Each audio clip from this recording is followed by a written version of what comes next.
Cita-cita dia dibawa 2 calit, iaitu daripada sungai Nil pergi ke sungai Dajlah. 6 negara tu. Jadi orang Yahudi ni tuan-tuan sekalian, sebab itu kenapa pelik. Orang Yahudi kenapa dia tak percaya pada Nabi, tapi dia percaya perkhabaran ghaib Nabi. Antara contoh dia, Nabi kata besok akhir zaman berlaku peperangan antara orang Islam dan orang-orang Yahudi yang tidak beriman.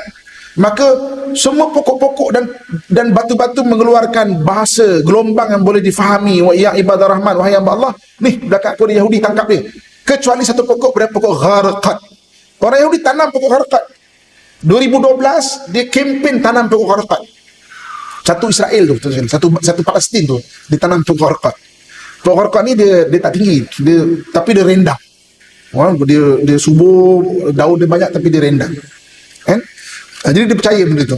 Sebab itu tuan-tuan sekalian, apabila Nabi sebut besok akhir zaman akan ada rayatus sauda min qibalil masyriq, akan ada yang menyemarakkan kebangkitan itu adalah daripada timur, dia memang gasak bangsa timur ni tuan-tuan sekalian.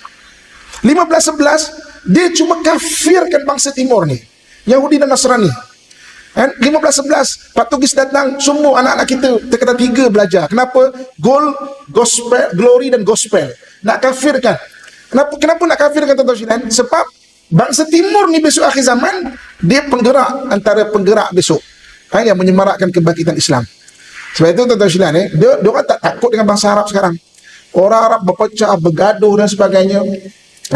Tapi kenapa negara kita yang kecil ni tuan-tuan sekalian, maknanya menjadi perhatian. Saya kadang-kadang ke sana tu memang berlaku peperangan besar macam ni. Dekat TV dia memang cerita je pasal Malaysia ni. Ini bukan saya buat cerita sebab nak claim konon kita bagus sangat. Memang betul tuan-tuan sekalian. Saya ada rakam satu hari tu berita dia. Yang membantu di Malaysia dan sebagainya.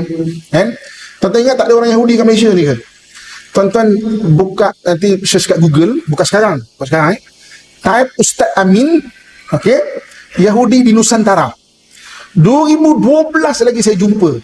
2012 lagi saya cerita pasal benda ni. Kita yang sebab Yahudi kena tangkap lah apa baru ni kan. Saya cerita 2012 lagi tuan-tuan sekalian. Saya jumpa orang Yahudi kat sana yang fasih cakap Melayu.